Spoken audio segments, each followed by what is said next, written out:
Hello, dear listeners. Welcome to the English Globe, your trusted podcast for English learning and global knowledge. I'm Adam, and I'm joined today by my brilliant co-host, Julia. Thank you for choosing us. Whether you're a student, traveler, or history lover, we're honored to be part of your English journey. Hello, everyone. I'm Julia. Before we begin, please take a moment to like this video, subscribe to the English Globe, and turn on notifications so you never miss our latest podcasts. Your support means a lot to us. We'd also love to know where you're listening from. Leave a comment below with your city or country and share your thoughts on today's topic. Do you find China's rise inspiring, surprising, or maybe even a little worrying? We're curious to hear your views. Today we begin a powerful and thought-provoking discussion titled The Rise of China, From Mao to Modern Power. In this series, we will explore how China transformed itself from a nation of hardship into one of the world's most powerful players in just a few decades.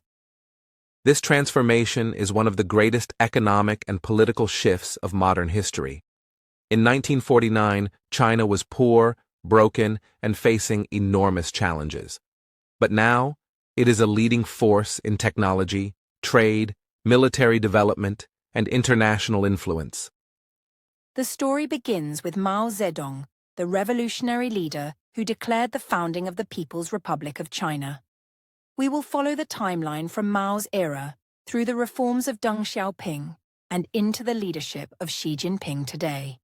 We will look closely at the historical events, policies, and ideas that changed the country and the world. More importantly, we'll keep our language simple and our sentences clear, so even beginner learners can follow along and grow in both English and knowledge. Let's start with a quick overview. Before Mao came to power, China experienced more than a century of crisis: foreign invasions, internal rebellions, civil war, and extreme poverty. Life was hard for ordinary people, and the country was deeply divided. In the early 20th century, China was no longer ruled by emperors. The last dynasty, the Qing dynasty, collapsed in 1912. After that, power shifted constantly between warlords, political groups, and foreign powers.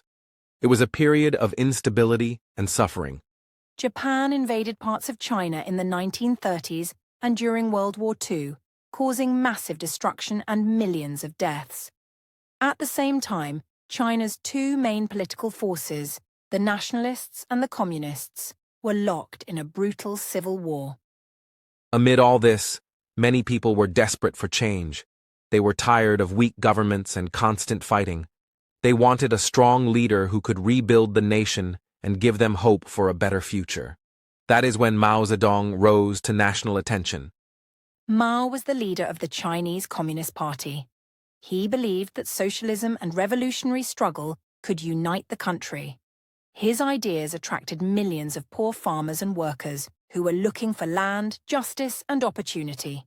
After years of fighting, Mao's forces defeated the nationalists. On October 1st, 1949, standing in Tiananmen Square in Beijing, Mao declared the establishment of the People's Republic of China. It marked the birth of a new political era. The Communist Party promised to end corruption, share land equally, and make China strong again. For many citizens, this was a moment of great hope. But it was also the beginning of a new kind of struggle, one between old traditions and new revolutionary ideas. Mao's leadership brought bold reforms, but also massive challenges. He tried to reshape the economy, change education, and control thought. Some of his decisions caused serious suffering, while others laid the foundation for future development. Over the next several episodes, we will explore the full journey, from the early communist revolution to China's global rise in technology, business, and politics. We will ask big questions and offer simple explanations to help you follow along. As we continue, we invite you to participate actively. Like, comment, and share your opinions. What do you already know about China's rise? What are you most interested in learning from this series? Also, if you are using this podcast to practice English, try repeating after us or writing down key phrases. This is a great way to build your vocabulary and improve your listening skills while learning about global history. In the next section, we will go deeper into China before Mao. We'll look at how civil war, foreign invasions, and poverty pushed people toward revolutionary change. Understanding the past helps us see how the present was shaped. So stay with us. The story of China's rise is not just about one country. It's about how history, leadership, and human will can change the world. It's a lesson in power, ambition, and transformation. To understand the rise of modern China, we must first explore the deep struggles the nation faced before Mao Zedong came to power. These early challenges created the foundation for revolution and change. China in the early 20th century was a nation in deep crisis, broken by internal divisions, foreign invasions, and social collapse. The fall of the Qing dynasty in 1912 ended over 2,000 years of imperial rule. However, it did not bring peace or stability. Instead of a united republic, China entered a period known as the warlord era, where local military leaders controlled different regions, often through violence and corruption. Central authority was weak and largely symbolic. Ordinary people suffered greatly during this time.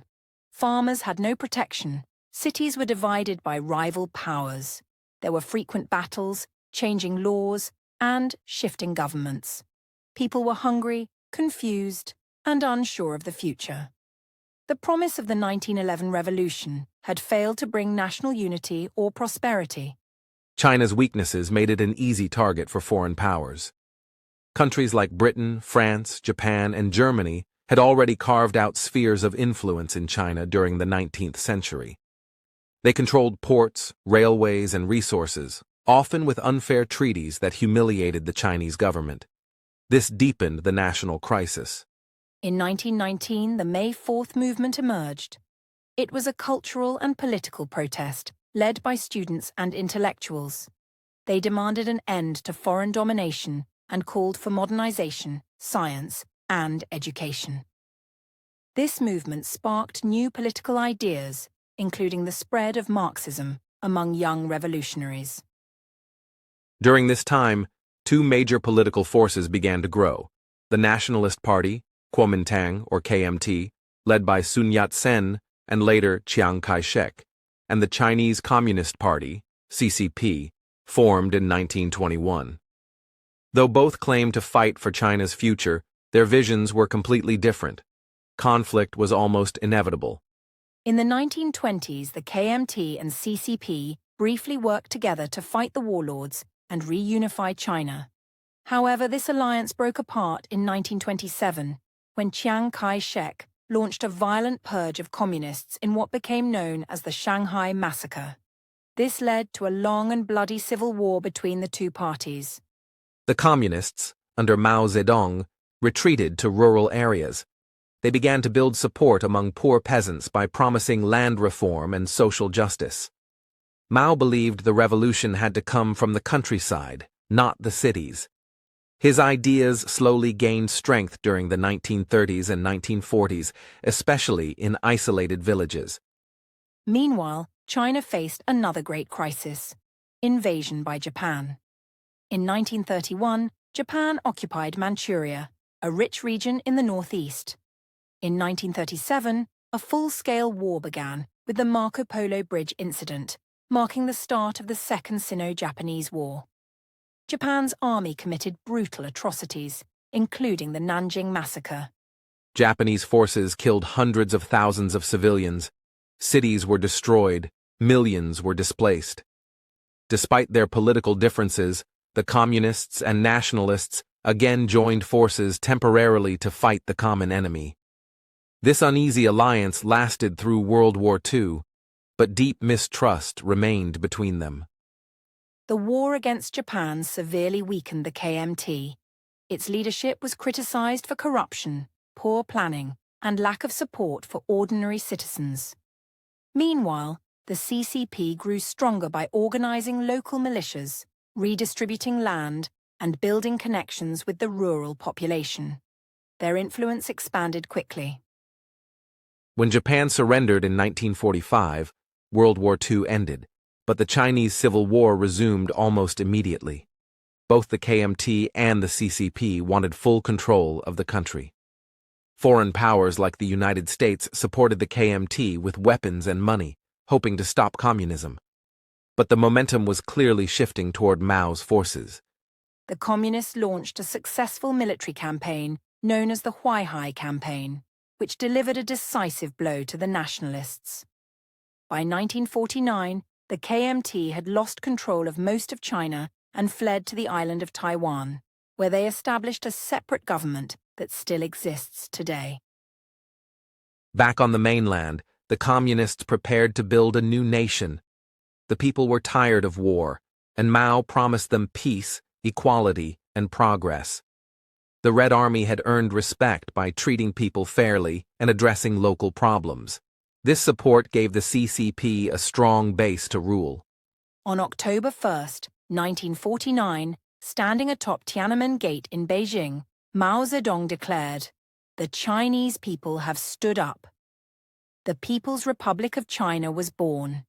It marked the end of decades of chaos and the beginning of a new social experiment that would transform the country in ways no one could have imagined.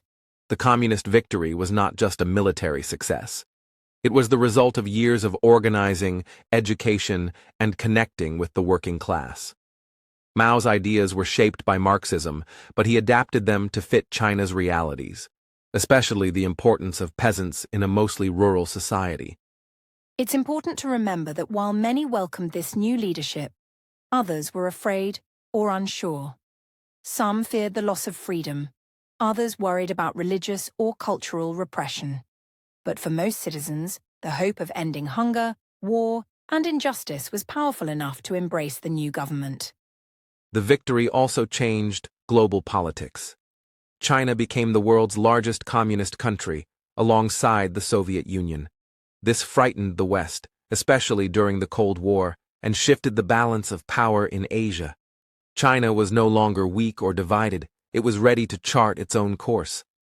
Now that we understand the struggles that led to the communist victory, we can begin exploring what happened after 1949. The first few decades of Mao's leadership were filled with radical ideas, economic experiments, and political movements. Some brought progress, others brought pain. In the next section of our podcast, we'll dive into Mao's early years as leader. We'll examine his policies, the Great Leap Forward, and the Cultural Revolution, all key parts of China's transformation. These years shaped everything that followed, and they still influence China today. China's rise wasn't simple. It was full of contradictions between hope and fear, progress and failure, control and freedom. By studying this history, we can better understand not just China, but the choices all nations face in difficult times.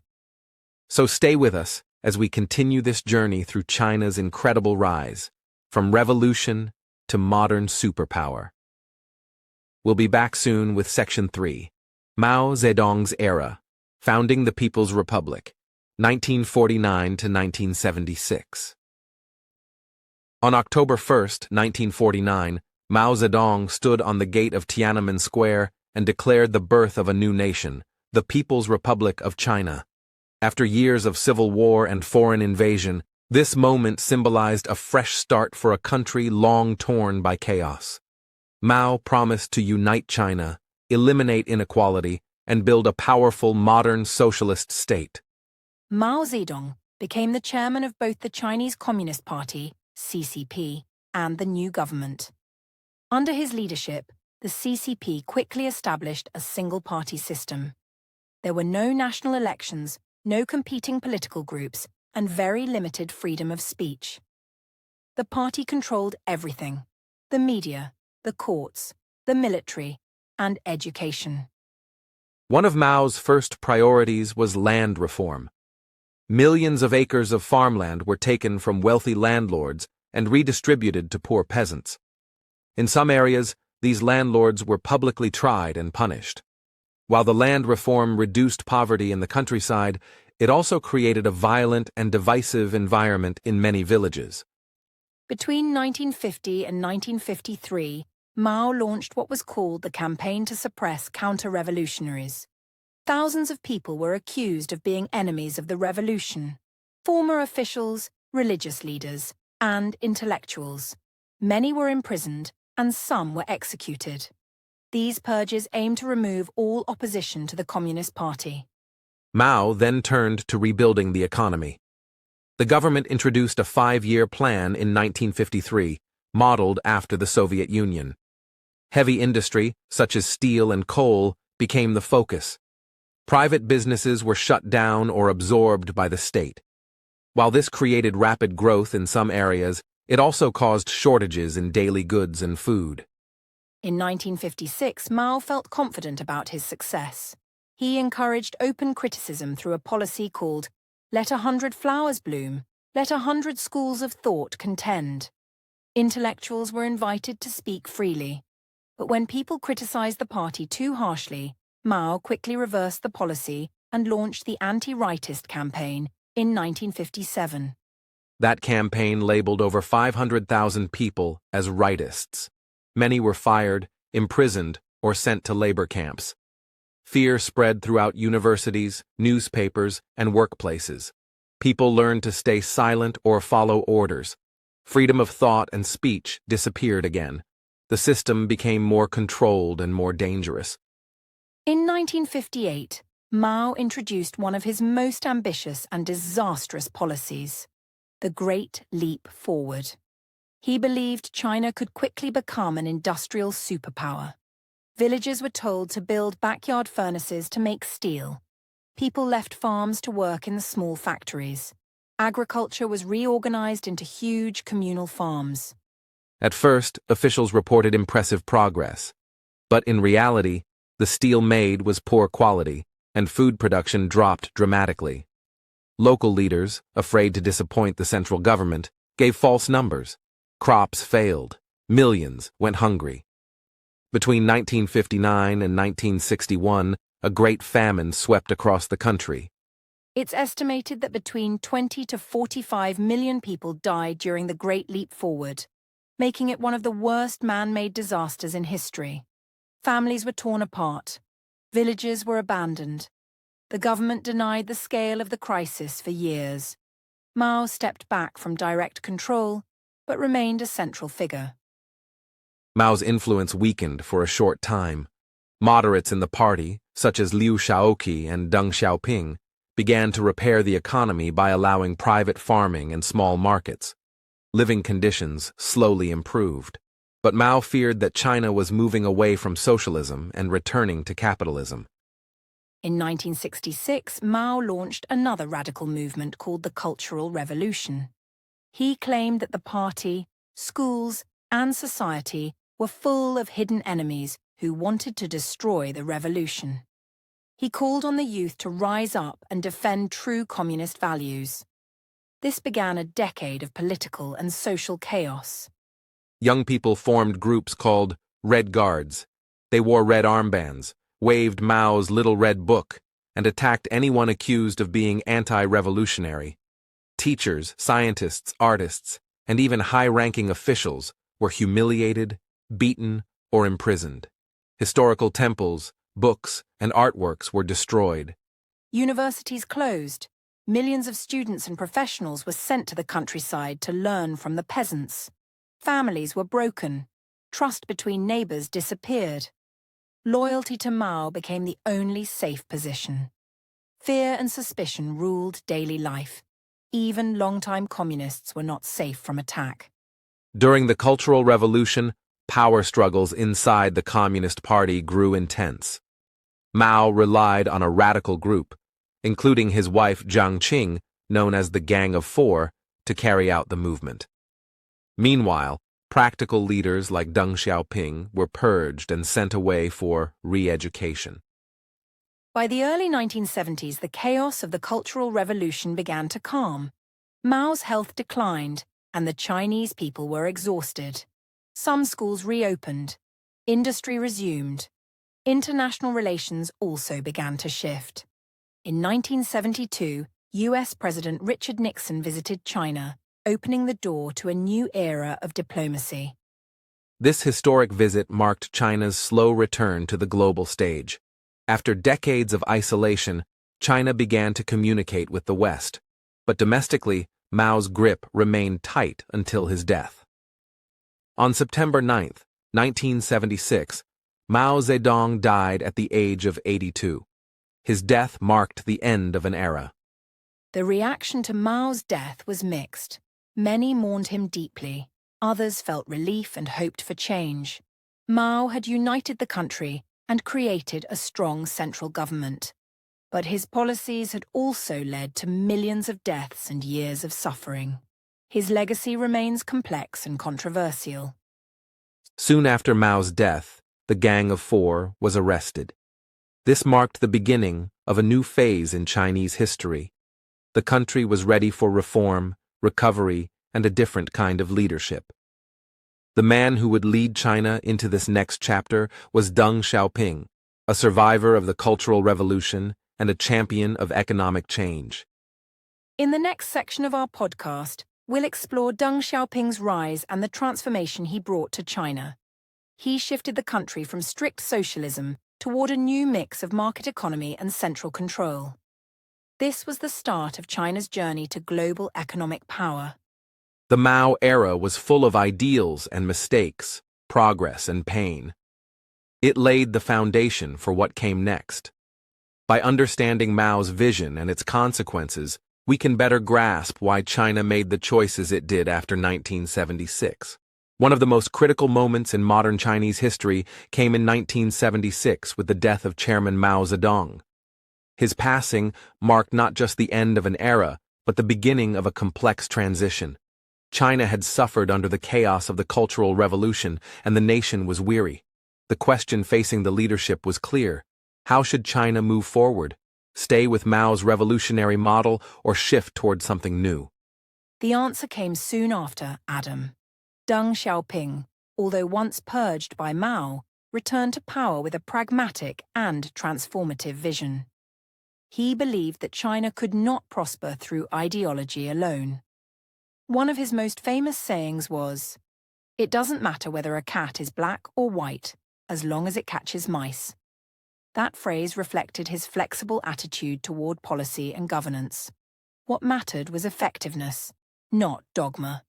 Deng's era officially began in 1978, when he launched a series of reforms that came to be known as reform and opening up.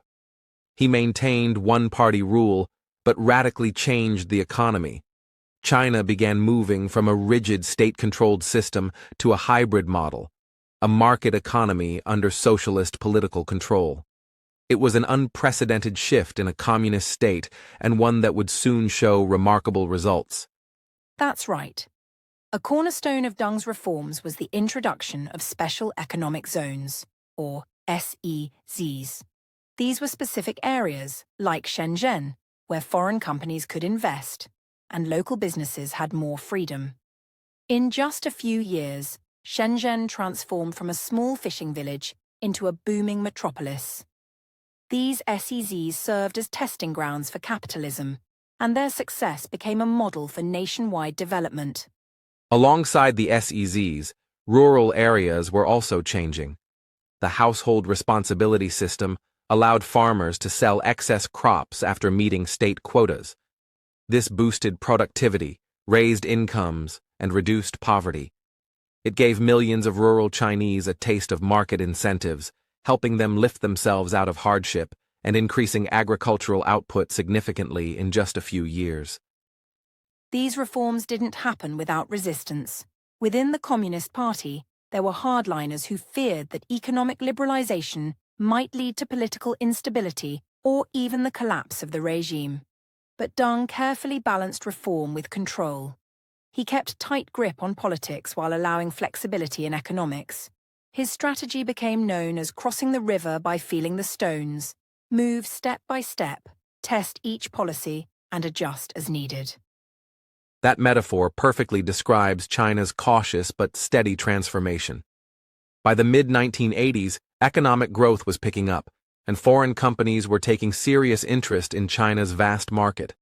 The country started producing more consumer goods and began integrating with global trade. Still, it wasn't just about numbers. People's lives were changing. There were new job opportunities, better food, and rising living standards, especially in coastal cities. Despite the economic boom, there were growing tensions too. The gap between rich and poor was widening. Urban areas were developing quickly, but many rural provinces were left behind. This imbalance led to frustration, especially among educated youth and workers who wanted more than just economic progress. They wanted political reform. This discontent would soon erupt in a dramatic and tragic way, which we'll explore in the next section. By the 1990s, the reforms were showing remarkable results. China's economy began growing at an average annual rate of nearly 10%, lifting hundreds of millions of people out of poverty. Cities expanded rapidly, factories multiplied, and foreign investment surged. The world started paying close attention to what was happening in China. It was no longer just an emerging power, but a fast-growing economic giant. You're right, Adam. One major turning point was China's entry into the World Trade Organization in 2001. This move allowed China to integrate more deeply into the global economy. It opened new markets for Chinese goods, but also forced Chinese industries to become more competitive and efficient. The decision marked China's full commitment to globalization and trade liberalization. That WTO membership not only boosted exports, but also created a huge manufacturing ecosystem. China soon earned the title the world's factory, producing everything from electronics to clothes. Multinational corporations moved their production lines to China, attracted by low labor costs and improving infrastructure. Cities like Guangzhou, Shanghai, and Shenzhen became global production hubs. Along with manufacturing, China began investing heavily in infrastructure. The country built high-speed rail lines, modern highways, airports, and ports at an unprecedented pace. This physical transformation enabled goods and people to move quickly, boosting economic activity. Infrastructure development became a symbol of national pride and global competitiveness. While the cities were booming, rural areas were also affected. Millions of people migrated from villages to urban centers for jobs. This internal migration led to major social changes. Urban populations exploded, while rural communities faced labor shortages. The government responded by encouraging urbanization as a core national policy. This shift reshaped Chinese society. Education and technology also became critical pillars of China's strategy. The government invested in universities, research institutions, and high-tech zones. Tech hubs like Zhongguancun in Beijing and tech giants like Huawei and Alibaba started gaining prominence. China aimed to move beyond low-cost manufacturing into high-value innovation and digital industries. One interesting development was how China managed state control alongside market freedom. The state retained control over key sectors like energy, banking, and telecommunications, while allowing competition in others. This hybrid system, part capitalism, part state control, was unique. It gave the government the power to guide economic priorities while encouraging growth. That blend helped China recover quickly from global shocks, like the 2008 financial crisis. While many Western economies struggled, China launched a massive stimulus program and kept growing. It also began increasing its influence in global economic institutions, joining the G20 and becoming a major voice in international financial discussions. But this growth wasn't without challenges. Environmental degradation became a serious issue. Air and water pollution, deforestation, and carbon emissions soared. The government began to realize that sustainable growth was necessary. Policies were introduced to promote green energy, environmental protection, and cleaner technologies, though results have been mixed. Social inequality also widened. The gap between urban and rural, rich and poor, coastal and inland regions grew sharper. While millions were lifted from poverty, others were left behind. The government introduced poverty reduction programs, rural development schemes, and social welfare policies to balance this. The challenges, however, remained significant. Internationally, China's rise was viewed with mixed feelings. Many countries welcomed the trade opportunities and investment, but some expressed concern about growing Chinese influence. Especially in the West, questions began emerging about fair trade, intellectual property, and transparency. This would later evolve into broader political and strategic tensions. By the early 2010s, China had become the world's second-largest economy. Its transformation from a poor, closed nation into a global economic powerhouse was unprecedented in human history. But the story didn't end there. Economic growth had laid the foundation for a more assertive global role, which we'll explore in the next section of our podcast. One of the most fascinating shifts in global economics happened during the 1990s and early 2000s, when China transitioned from a developing country to the world's second-largest economy. This was not an overnight miracle. It was the result of decades of reforms, strategic investments, and strong central planning. China focused heavily on manufacturing, infrastructure, and export-led growth. It soon became known as the factory of the world. That label didn't just come from thin air. China developed massive industrial zones, encouraged foreign companies to set up factories, and maintained low labor costs for many years. This attracted global corporations. From electronics to textiles, furniture to steel, China was producing nearly everything the world consumed. That export surplus brought in billions in foreign currency, strengthening its global financial position. Another major turning point was China's accession to the World Trade Organization in 2001. That single event marked China's formal entry into the global economic system. It signaled to the world that China was ready to play by international rules, while still protecting its own interests. This opened up new markets, allowed for greater foreign trade, and accelerated China's growth even more. And alongside that economic growth came rapid urbanization. Rural populations moved to cities in huge numbers, searching for jobs and opportunities. Cities like Shanghai, Guangzhou, and Beijing expanded rapidly, with skyscrapers, highways, and technology zones springing up at a speed the world hadn't seen before. By the late 2000s, China's cities were looking like those in the West, if not more advanced. You're right. Urbanization changed not just the economy, but society itself. A growing middle class emerged, and with it, consumer culture. Shopping malls, mobile phones, and cars became common sights. This new class also demanded better education, healthcare, and opportunities, which created internal pressure on the government to continue reforms and manage social expectations more carefully. It's also important to mention that this rise wasn't without criticism. Many Western countries, especially the United States, started worrying about the trade imbalance. China exported far more than it imported, leading to trade tensions. Critics also pointed out that China's labor rights, environmental standards, and currency policies gave it an unfair advantage in global trade. These concerns would eventually lead to economic confrontations.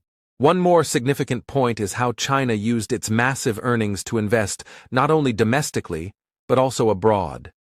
The go-out policy encouraged Chinese companies to expand globally, acquiring resources, companies, and land. Chinese firms started buying stakes in African mines, European tech companies, and even American farms. It was clear that China wasn't just growing. It was preparing to lead.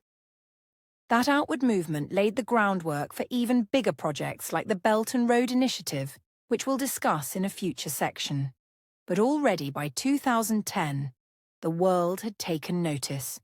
China wasn't just an economic power, it was now a global player shaping international markets, policies, and alliances. And for many countries, that was both an opportunity and a concern. So to sum up this part, China's transformation into a global economic superpower was the result of strategic planning, reform policies, and decades of consistent effort. It brought prosperity, lifted millions out of poverty, and completely reshaped the global supply chain. But it also introduced new challenges, both for China and the rest of the world. That's right, Adam.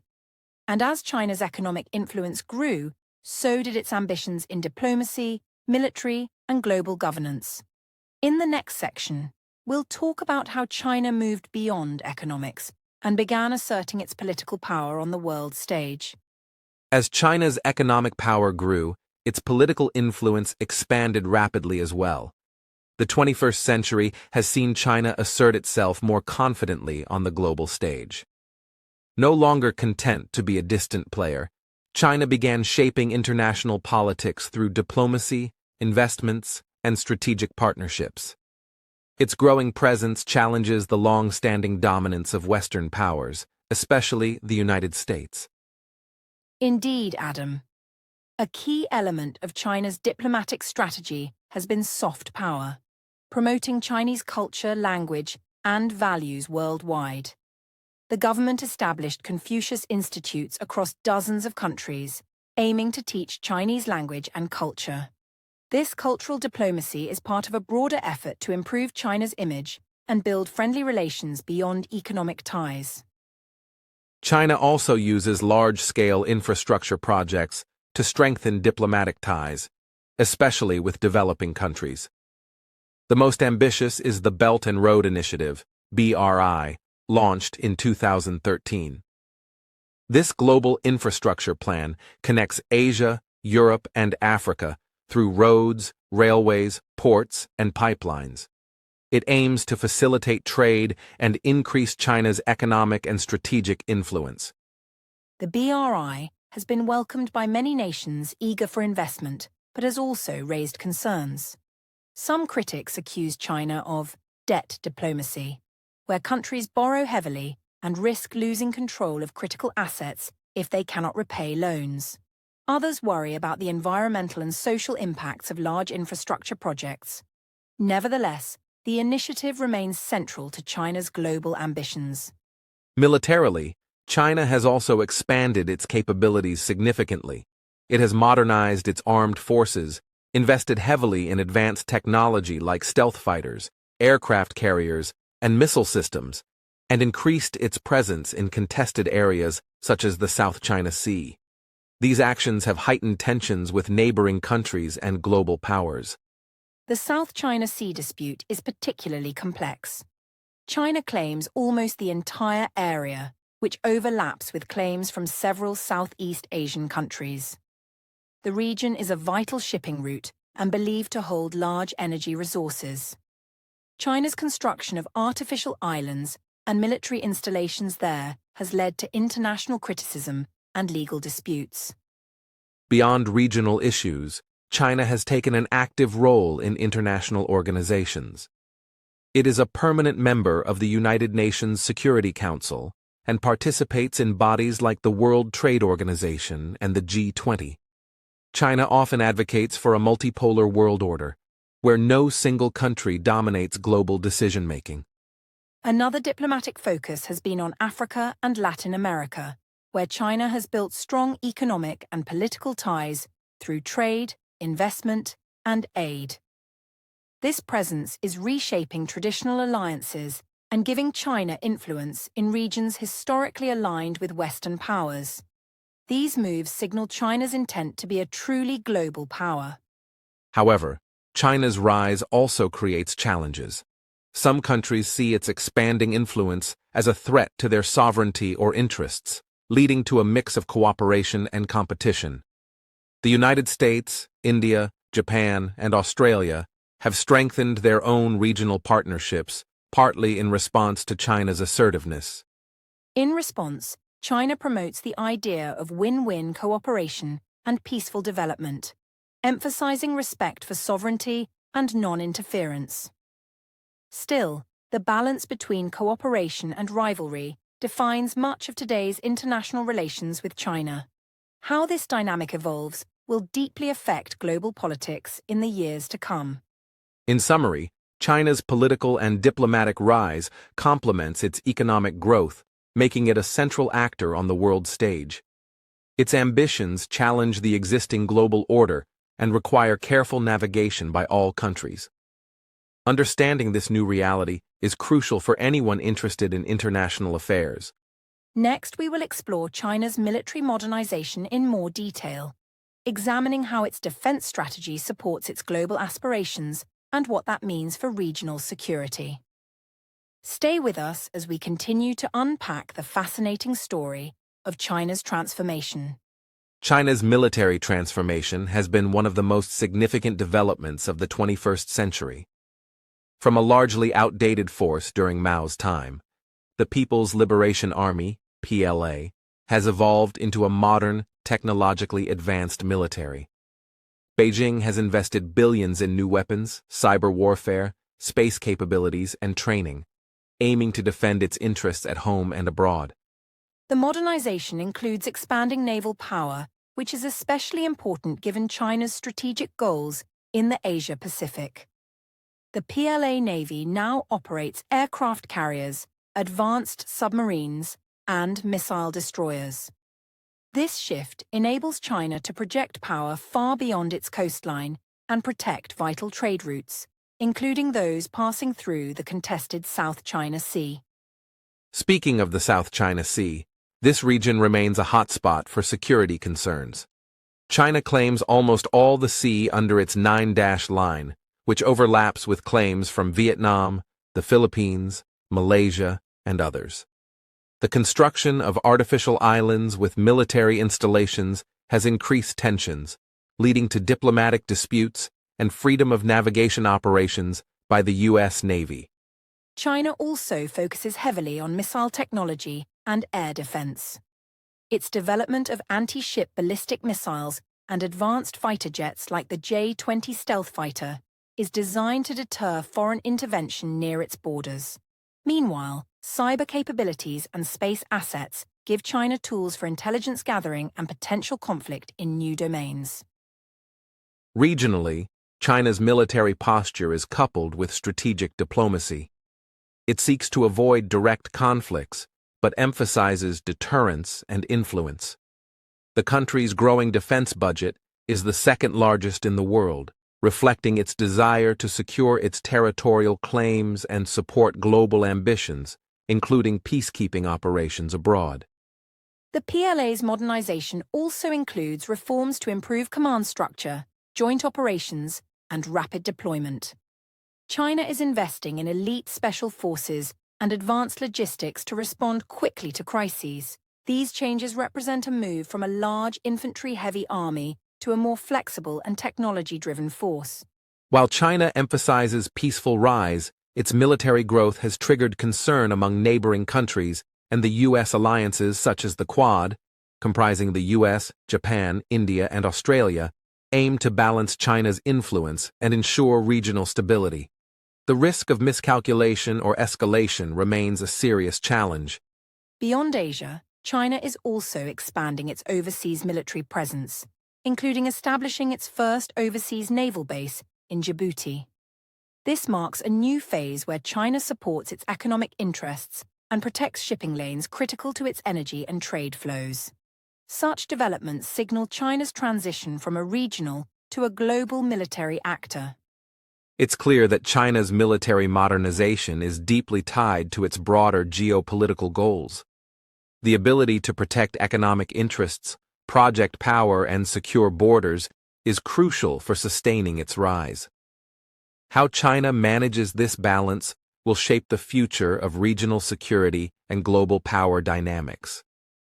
Understanding China's military evolution helps us see the complexities of international relations in the 21st century. As China grows stronger, cooperation and competition will continue to define its interactions with other countries. In our next section, we will explore China's technological ambitions and their impact on global innovation.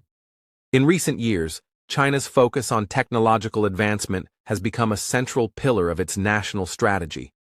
Recognizing that economic growth alone could not sustain its global ambitions, Beijing has invested heavily in innovation, research, and development. The government's vision is to transform China from a manufacturing hub into a world leader in cutting-edge technologies such as artificial intelligence, quantum computing, and biotechnology. This shift is part of a broader policy framework called Made in China 2025, which aims to upgrade Chinese industry to compete globally in high-tech sectors. The plan targets industries like robotics, aerospace, electric vehicles, and semiconductors. By promoting domestic innovation and reducing reliance on foreign technology, China hopes to achieve technological self-sufficiency and leadership in strategic fields. A critical component of this ambition is investment in education and talent development. Chinese universities and research institutes have expanded their capacity dramatically, producing a growing number of engineers and scientists. The government offers scholarships, funds research centers, and encourages international collaboration, seeking to cultivate a generation of innovators who can drive the next wave of technological breakthroughs. China's tech giants play an essential role in this ecosystem.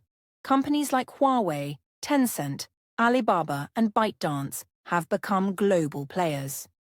They are not only leaders in their respective fields, but also partners in government-led projects, from 5G networks to AI-powered surveillance systems. Their success showcases China's ability to blend state support with entrepreneurial energy. However, this rapid technological rise has generated tension internationally.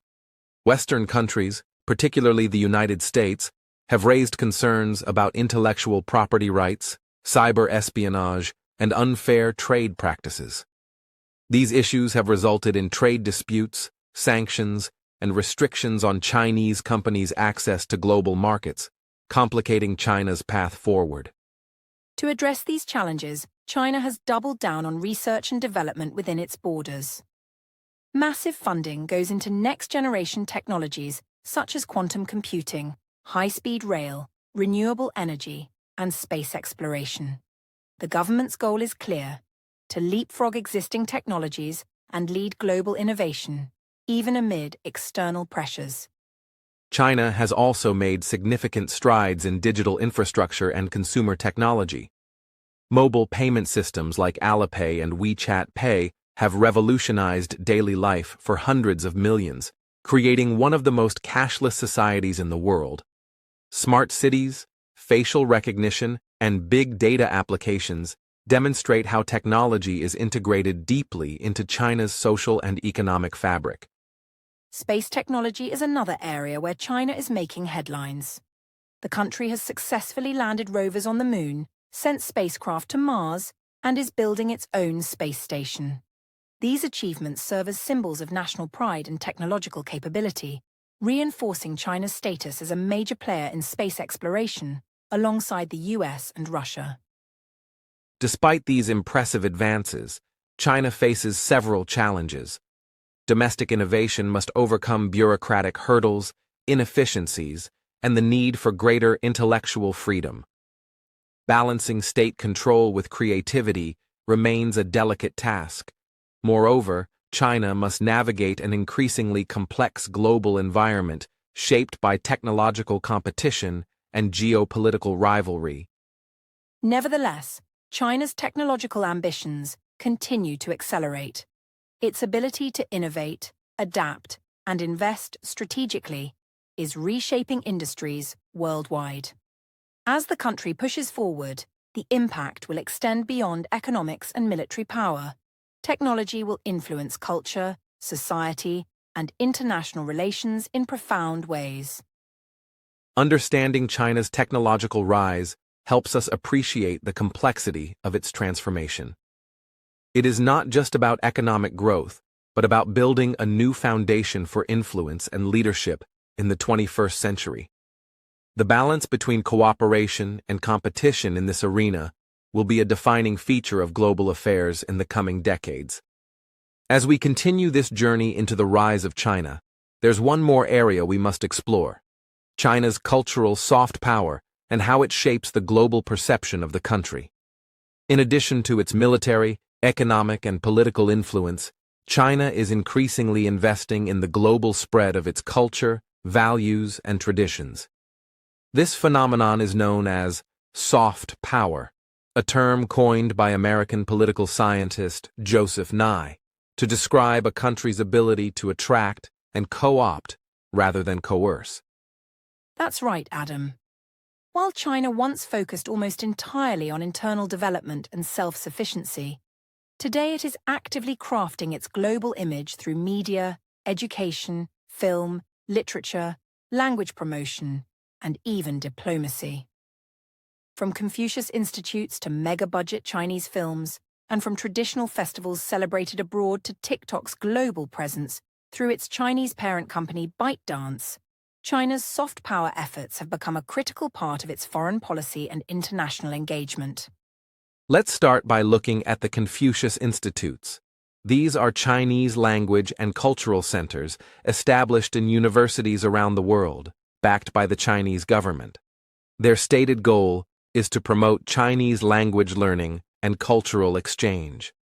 As of now, there are hundreds of Confucius Institutes in more than 100 countries. For China, these institutes serve both an educational and a diplomatic function. They allow China to present its culture in a friendly, welcoming way, while also building long-term relationships with academic institutions globally. Of course, this hasn't been without controversy. Some critics, particularly in Western countries, argue that Confucius Institutes are tools of state influence and censorship, raising concerns about academic freedom. Several universities in the United States, Canada, and Europe have closed their Confucius Institutes in recent years due to political concerns. Still, the fact that so many were established in the first place shows China's ambition to shape its global image through cultural exchange and language. Another area where China is building cultural soft power is through film and media. The Chinese film industry has rapidly expanded, and some Chinese films are now competing globally, especially in Asia and Africa.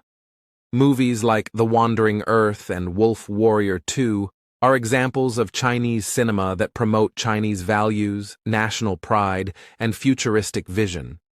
These films are also strategic. They are meant to inspire pride at home while telling China's story to the world on its own terms. China has also made heavy investments in global media.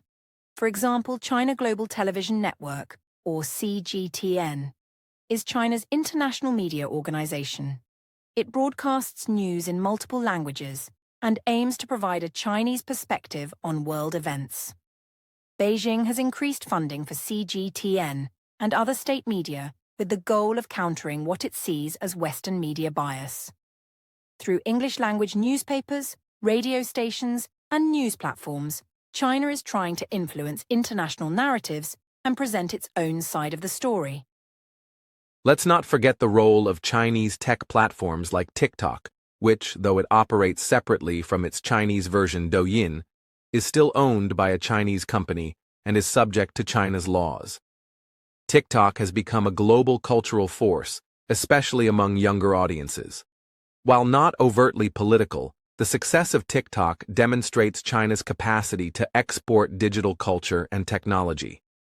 This soft power reach is subtle but effective, creating a sense of connection to Chinese innovation and media presence. Beyond media and technology, China's rich cultural heritage has long fascinated the world.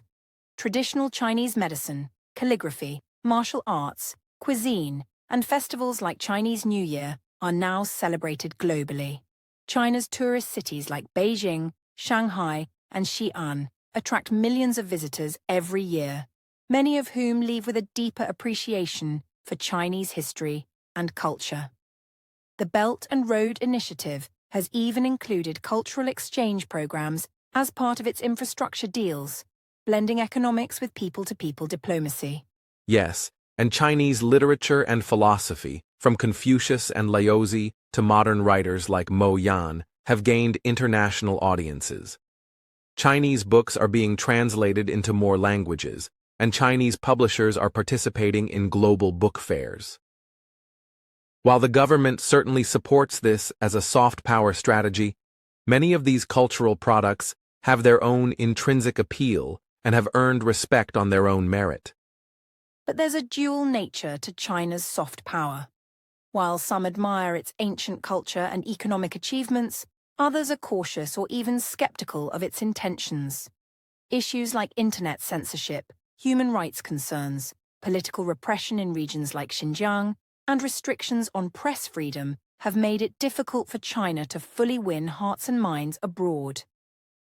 These challenges often undermine its soft power efforts, especially in liberal democracies. That's true. Soft power is not just about projection, it also relies on credibility and trust. For soft power to be effective, a country must be seen as legitimate, open, and trustworthy. China's approach to soft power sometimes struggles with this balance. For example, when China tries to use cultural programs to distract from criticism or to silence opposing views, it can backfire. That said, in many parts of the global South, in Africa, Latin America, and Southeast Asia, China's soft power has had a more positive reception, often linked to its development assistance and respect for non-interference. Another interesting example is the way China uses sports to build its image. Hosting the 2008 Beijing Olympics was a major moment in China's global soft power campaign. It was a symbol of China arriving on the world stage as a modern and confident nation. The recent 2022 Winter Olympics in Beijing continued that trend, despite international criticisms and diplomatic boycotts. These large-scale events give China a platform to show its capabilities and to connect with global audiences. Education is also a big part of China's soft power. Thousands of international students are now studying in Chinese universities, especially from African, Asian, and Middle Eastern countries. China offers scholarships and government-supported programs to encourage students to learn about Chinese language, politics, and culture. These students often return to their home countries with more favorable views of China and help promote diplomatic and trade relationships in the long term. In conclusion, China's cultural soft power is a complex and evolving dimension of its global rise. It blends ancient traditions with modern media, diplomacy with entertainment, and language with technology. While there are real challenges and criticisms, especially regarding freedom and transparency, there's no denying that China has become a major player in shaping global cultural narratives. Whether through language institutes, blockbuster films, digital apps, or traditional art, China is telling its story to the world in ways that go far beyond economics or military might. And the world is listening, watching, and responding. How this cultural exchange develops in the coming decades will shape not only China's global image, but also the nature of global interaction itself. Will China's soft power continue to grow and evolve? Will it lead to deeper understanding and cooperation, or more friction and ideological rivalry? Only time will tell. But one thing is certain: cultural power matters. And China, with all its complexity, is playing the game seriously. That wraps up this final in-depth section of our podcast series on the rise of China. We hope you've enjoyed this deep dive into China's cultural diplomacy and its place in global soft power. As always, thank you for listening, and stay tuned for more insightful discussions here on the English Globe podcast.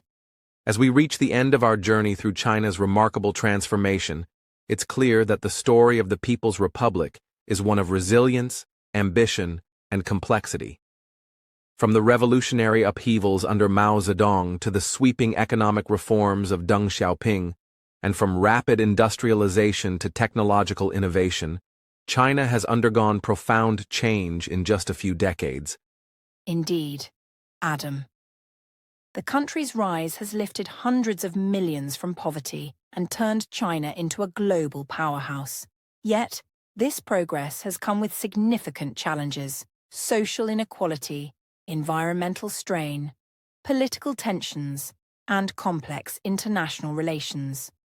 These challenges test China's leadership and the resilience of its unique governance model. The global impact of China's ascent cannot be overstated. Its growing influence reshapes trade, diplomacy, security, and technology worldwide. For many nations, engaging with China offers both enormous opportunities and difficult questions. How to balance cooperation with competition will define international relations in this century.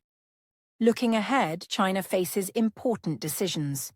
Will it continue on a path of cautious reform and controlled openness? Or will pressures for political change intensify? How will it address issues of sustainability, innovation, and social equity? The answers will affect not only China, but the global community.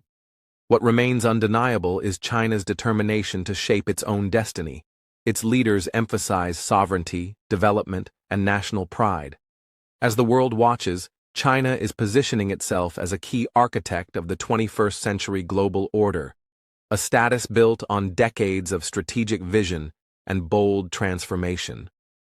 For us as observers and learners, understanding China's past and present is essential to grasp the complexities of today's world. The story of China's rise reminds us that history is never simple, and progress often involves difficult trade-offs and unexpected outcomes. We hope this series has given you insight into the many layers of China's journey, from Mao's revolutionary era to the high-tech ambitions of today. It is a story of immense challenges and extraordinary achievements, with much still unfolding in real time. Thank you, dear listeners, for joining us on this exploration. We encourage you to continue learning, stay curious, and share your thoughts about China's future. The rise of China is one of the defining narratives of our time, and we are all part of its global impact. Until next time, keep questioning, keep exploring, and keep engaging with the world around you. This is Adam and Julia, signing off from the English Globe podcast.